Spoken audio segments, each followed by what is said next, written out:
Last Friday, Slovenia's Prime Minister Robert Golob announced that he would call a consultative referendum on the country's NATO membership. The move came after a surprise defeat in Parliament over a proposed defence spending bill, introduced by a left-wing coalition partner and unexpectedly backed by the main conservative populist opposition party. Now, one important note before we go further: the proposed referendum is non-binding, meaning that whatever the outcome, no legal action would be automatically triggered. Nevertheless, the vote has both stirred domestic political turmoil and has set a dangerous precedent for the transatlantic alliance, whose members recently committed to an increase in defence spending. So in this video, we're breaking down the political chaos that triggered this vote, and whether Slovenia could realistically leave NATO.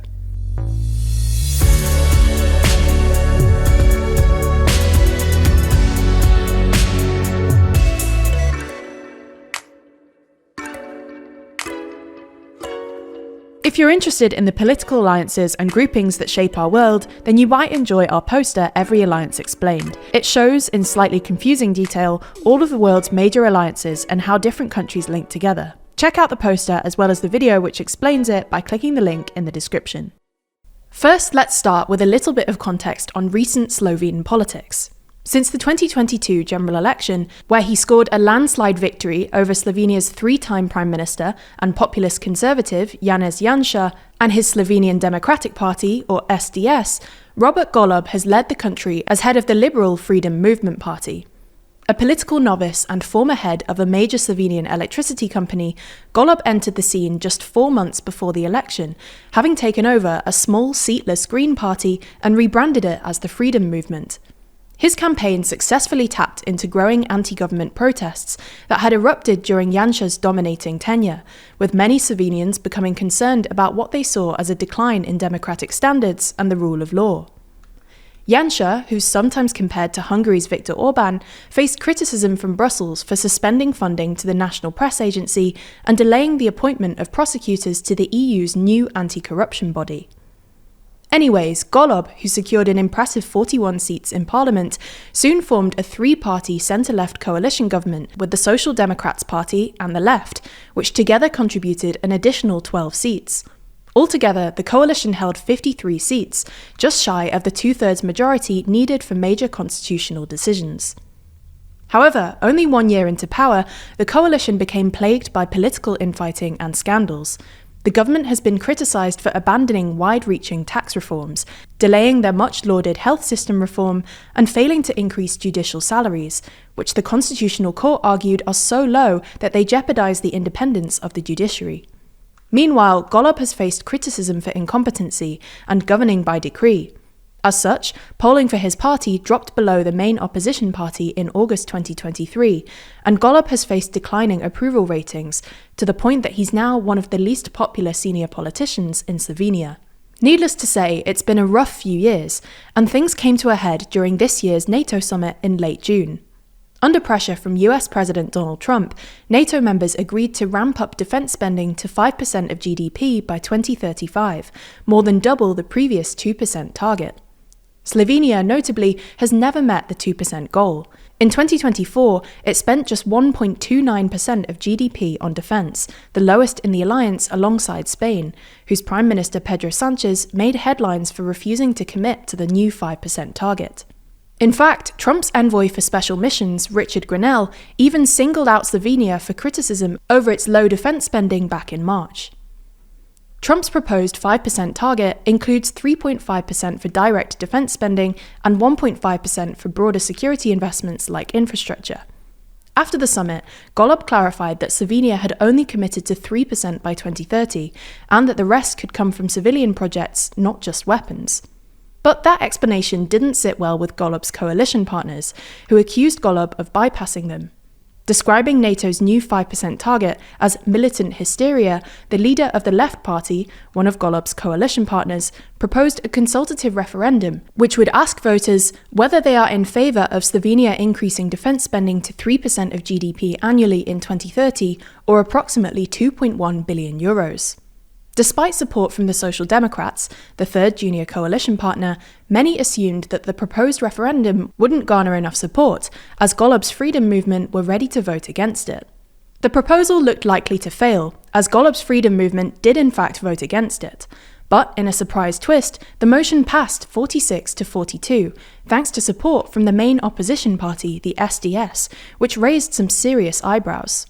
The SDS, as a conservative party, has traditionally supported both NATO and higher defence spending, and their backing of the left's referendum was widely seen as a strategic ploy to deepen divisions in Golub's already shaky coalition, and weaken him ahead of next year's general election. While the referendum would be non-binding, it's still a blow to Golub. Faced with this unexpected defeat, Golub hit back with a bold gambit. He proposed a consultative referendum on Slovenia's NATO membership. In an official statement, Golub said, "There are only two ways.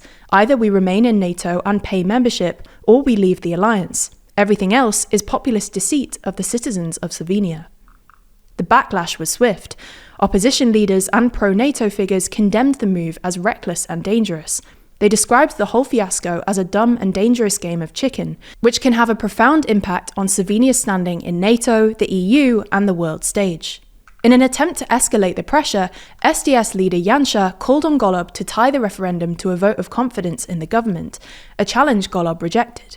Following the backlash, Janša took to X to offer reassurance, saying Slovenia will not withdraw from NATO. But that does not mean it is not necessary to discuss how and how much to rationally spend on defence.